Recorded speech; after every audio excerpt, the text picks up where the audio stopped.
How's it going? Dave from Comic Book Investments. So this will be my review of Moon Knight, episode 1. I didn't have a chance to see it for a while and then finally got to watch it a couple days ago. I filmed the whole video reviewing it. But somehow my mic was messed up, so I have to do it all over again. But anyways, so, man, this TV show, Marvel. So the Moon Knight episode 1, what can I say? It is fantastic. It is amazingly good. Like, wow. Like, I was blown away how good it was. But yeah, wow. I'm just surprised how good I really, really, really enjoyed it. So did my girlfriend. And she doesn't really care for that kind of stuff as much. Like, she's not that into it, but she really liked it as well. I was with my family over the weekend, and, my brother brought it up, and I was like, oh, what'd you think of it? And he's like, oh, I loved it. So very, very good. If I had to give it a rating, I would say out of a 10, it's a 9.5. At least the first episode. I don't know how the series will be, but it's so good. The writing's good, the acting is it. Oscar Isaac playing, because there's multiple personalities in his head, playing each one of those. Really, really good, very believable. There's a couple of nitpicks. That's why I gave it a 9.5 out of 10, which are very small. But I would say some parts of the CGI are not very good. By the way, there's spoilers. I'm going to say spoilers. Okay. Some of the CGI, not on Moon Knight, that's good. But some of there's a part where it's log rolls down a hill and kills a bad guy. A little, enough where it's oh, that's bad CGI. So that's a nitpick. Another nitpick is Ethan Hawke's character. He had some weird motive. He shows up at the museum and kind of threatens, Oscar Isaac. And then then Oscar Isaac starts to run away into another room in the museum. And his henchmen are oh, should we go after him? He's like, oh, no, let him be. And then the very next scene is Oscar Isaac still in the museum because he works there, working. I'm like, well, some bad guys are after you. You think you would take the day off, right?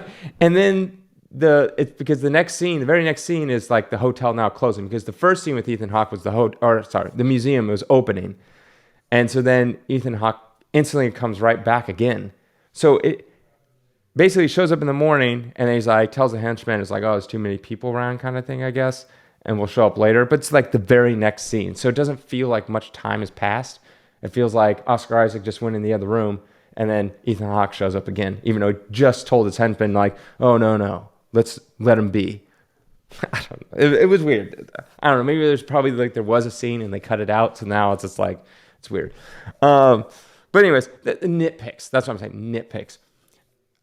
One of the issues the first episode of any show needs to hook you. That's its job. So they usually cram all the good stuff, the huge budget action scene, all the stuff into the first episode to hook you.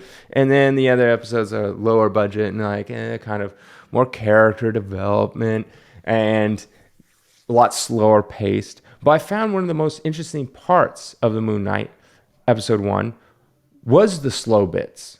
Was seeing him go on a date and hanging out at home where there's, it's not big set pieces. You could easily film it, and without having a whole crew of whatever, the martial arts people and extras and bullets and explosions.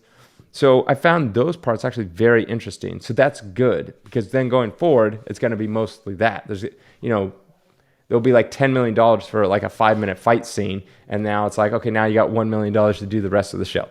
That's usually how it goes. So it's you got to make sure you like those characters, because a lot of it's just sitting around and talking. It's kind of I don't know if you guys seen the Halo episode 1. It's awesome, really cool fight scene. But the rest of it's I have to see a half hour of people talking that I don't care about. So you sit around waiting for the cool action, but when you don't have the budget to do a cool action every single episode, you better make sure you like those characters. So yeah, I really like the show. I would recommend it to every single person that has Disney Plus to watch it. It's really, really good. I don't it doesn't seem like anything's hindered. It's like, PG-13, but I don't think it's like anything's hindered from it so far.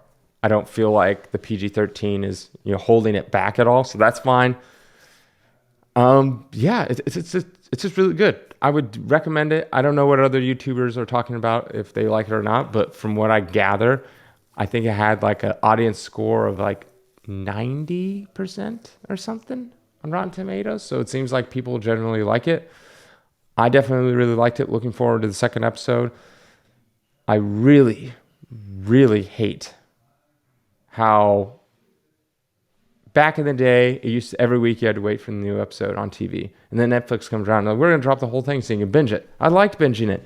Now I have to wait a week. And I hate that. We're going back to the old school style. I hate it because I usually forget, or by the time a week rolls around, I'm like, who's this character again? What's going on? I don't remember the first episode.